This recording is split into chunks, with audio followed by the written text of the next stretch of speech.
Hi, boys and girls. Welcome back for some more chapters of the 14th Goldfish. Chapter 24, No Bell. People on television hop in and out of cabs all the time like it's no big thing, but I've never been inside one, and everything about it seems exotic. The meter on the dashboard, the smell of pine air freshener, the way the cab driver talks nonstop into his headset. He doesn't even seem surprised to have 3 kids in the back of his cab. My grandfather has the driver stop at a pizza parlor. He orders 2 pizzas, 4 sodas, and breadsticks, and gives the kid behind the counter an extra 100 for his cap, his shirt, and a cooler with the pizza place logo. It's almost 7 when we get to building 24. There are only 2 cars in the parking lot. Looks quiet, I observe.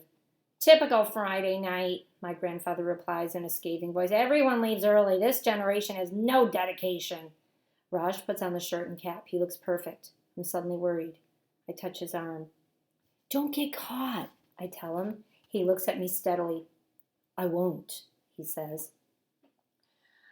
I'm keeping the meter on, the cab driver informs us loudly as Raj walks away. The meter ticks up. $40, $60, $70, and then Raj suddenly appears next to the cab, holding the cooler. A wave of relief rushes over to me. Did you get it? My grandfather demands. Yep, Raj says. It was a piece of cake. They didn't even ask me who ordered it. The guy just waved me back.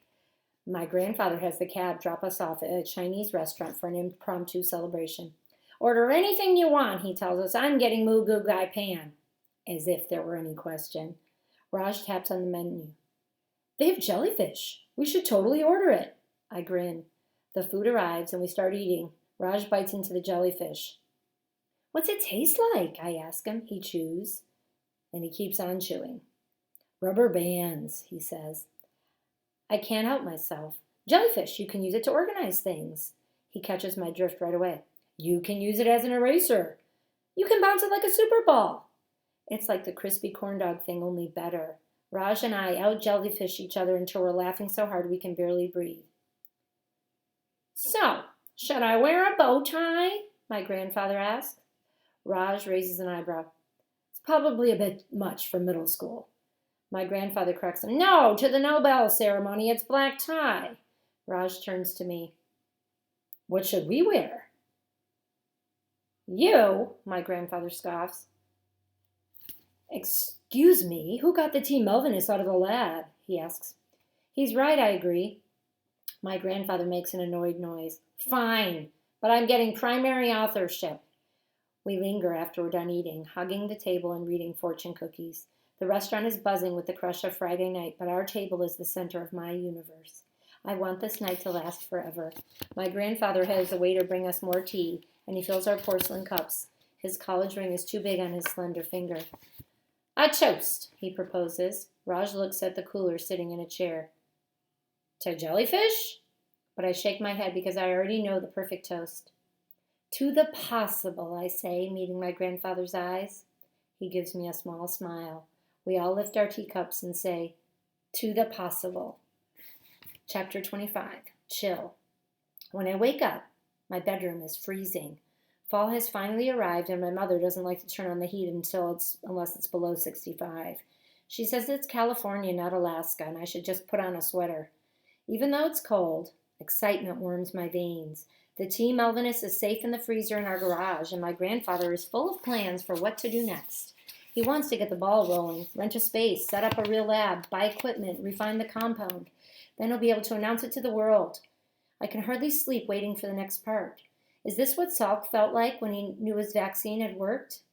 Maybe we will win a Nobel Prize. My grandfather's comments about what to wear tease at me. Never been to anything fancy. What should I wear? A long dress? High heels? I remember that Marie Curie won a Nobel and wonder what she wore to the award ceremony. I decide to look it up. Most pictures show her in old-fashioned black dresses and her hair was totally frizzy, just like mine. I can't find a photo, but I do discover something I hadn't known before, something my grandfather left out. Marie Curie was exposed to a lot of radiation during her experiments. Eventually, it poisoned her. Her discovery killed her. It's windy and chilly on the lunch court. I'm standing in the line with my tray, waiting to pay. It's crispy corn dog day. Across the way, Raj and my grandfather are at our usual table. Their heads are bent together, and my grandfather is scribbling in his notebook. Hi, Ellie! I turn around and freeze. It's Brianna. She's standing behind me holding a bottle of juice. I wait to feel the burning stab of pain that usually accompanies her appearance, but it doesn't come. There's a twinge, an ache, the way a scraped knee feels after the swelling's gone down. I know I'll be fine. Hey, I say, how's volleyball? She hesitates. It's a lot harder than I thought. Super competitive. I'll have to try out again next season. Oh, I say. There's a moment of awkward silence. Then Brianna looks down at my tray, gives me one of her old smiles. It's a crispy corn dog. I used to love them, she says, and it almost sounds like an apology. I swallow. Me too. And I feel relieved, like this part is over somehow, and it's okay, because I've moved on. And I've got my grandfather. And Raj. By the way, I saw your old sister Nicole at the mall, Brianna says. She said to say hi. I look across the lunch court at Raj, remember Nicole mentioning her discount. Maybe I should get Raj an earring. Who's that boy you're with all the time? Brianna asks, following my line of sight. That's Raj, I say. I meant the one with the long hair, she clarifies. Oh, that's my cousin Melvin. He's staying with us, I explain.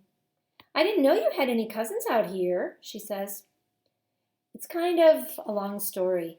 A dreamy look crosses her face. He's cute. I half smile at her. Huh? She bites her lip. Does he have a girlfriend? Girlfriend? I echo and think of my grandmother's slippers. Yeah, she says, and I see the hopeful look in her eyes. Do you think he'd like me? My mind just keeps repeating again and again. Brianna thinks my 76-year-old grandfather is cute? I try to picture them kissing, and a cold feeling fills me. Ellie, Brianna says. I blink. What do you think? She asks. Would Melvin like me? I force myself to respond. No, I say firmly. He's not really interested in that kind of thing. Too bad, she says. Chapter 26, Mummy. The house is toasty warm when I go into the kitchen to make breakfast. My grandfather is already sitting there dressed. My mother stomps in, demanding, Who turned up the thermostat? Not me, I say. My grandfather gives her a cool look. I did. Why? Because it's like an ice bucket in this place, he says. You could preserve dead bodies. We're trying to save money, she says. He digs in his pocket and pulls out a $20 bill. Here, he says, turn up the heat. My mother and Ben are going to see a play a friend of hers is putting on, and as they're walking out the door, my grandfather trails after them. What time will you have her home? He asks Ben. Excuse me, my mom says sarcastically. I think I'm a little too old for a curfew. I'm the babysitter, my grandfather says. Don't you think I have a right to know what time you'll be home? I'll have her home by midnight, Ben promises. I pop popcorn and try to get my grandfather to watch a monster movie marathon with me. They're showing a bunch of black and white classics. Creature from the Black Lagoon, The Mummy, Dracula. But he tells me he's too busy. I need to work on my T. Melvinist paper. I'll have to submit it for peer review, he says. I'm still watching at midnight when my grandfather walks into the den looking angry. Your mother is late, he says. 10 minutes later, Ben's car pulls into the driveway and my grandfather races out the front door. I follow him. He goes right up to Ben's car and bangs on the window. Ben rolls it down and looks at my grandfather in confusion. You're 10 minutes late, my grandfather tells him.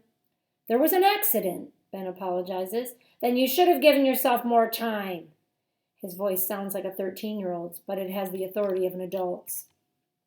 After Ben drives away and we go inside, my grandfather and my mother have it out.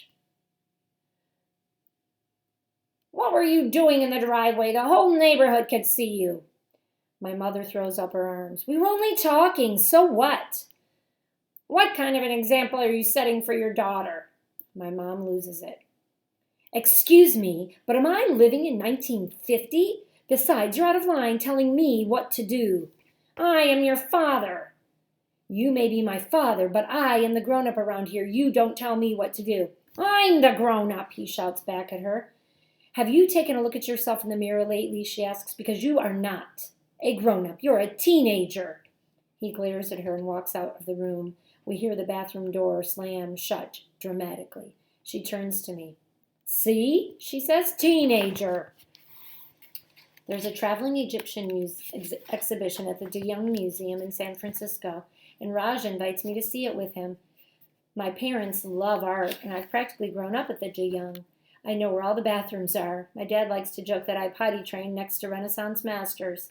My mom needs to borrow some props from a theater in the city, so she offers to drive us in. I invite my grandfather to come. I don't have time to play, he tells me, his fingers flying across the keyboard of his laptop. I'm working on my patent application. As we drive through Golden Gate Park, I notice another building, one we must have passed a million times, but I've never paid much attention to. The California Academy of Sciences. I suddenly want to know where every bathroom is, and it too. There's a huge line when we get to the De Young. I had no idea mummies were so popular. Raj fits right in with the San Francisco crowd. Nobody looks at him twice. We wind our way through the exhibition. In one room, they've recreated the inside of a tomb. The sarcophagus is surrounded by the dead man's belongings, furniture, food, and a pair of leather slippers. It's like his life has been frozen in time, and I can't help but think of my grandfather's apartment. We finally make our way to the mummy that's the highlight of the exhibition. It's behind glass and is nothing like how I imagined. The body is small, maybe my size, and skinny. The bandages aren't white like in the movies. Instead, they're a dark brownish black and look like they've been melted onto the body. There's a hole where the nose should be, and the skin looks hard, like suede. But it's the hair that's the most disturbing. There's a long tuft of brown hair curling on the back of the mummy's head. I almost wish I hadn't seen it. It makes the mummy seem too real. I don't remember my grandmother's funeral, but I know she was cremated and her ashes were scattered in San Francisco Bay. There's something I always liked about that. Whenever I see the bay, I feel like I can hear her in the rolling waves and the shouting seagulls. Why did they do all this? I asked Raj. Why not just bury the body or cremate it? Because they wanted to live forever. He squints a half smile at me. They thought their spirit could come back into the body if it was preserved, kind of like what Melvin's doing. Melvin's not dead, I say. True, but he's sort of preserving himself, he jokes, just like the mummy. I stare at the tuft of hair. Hey, come on, Raj says and smiles. Let's hit the next room. They've got a mummified cat. See you next time.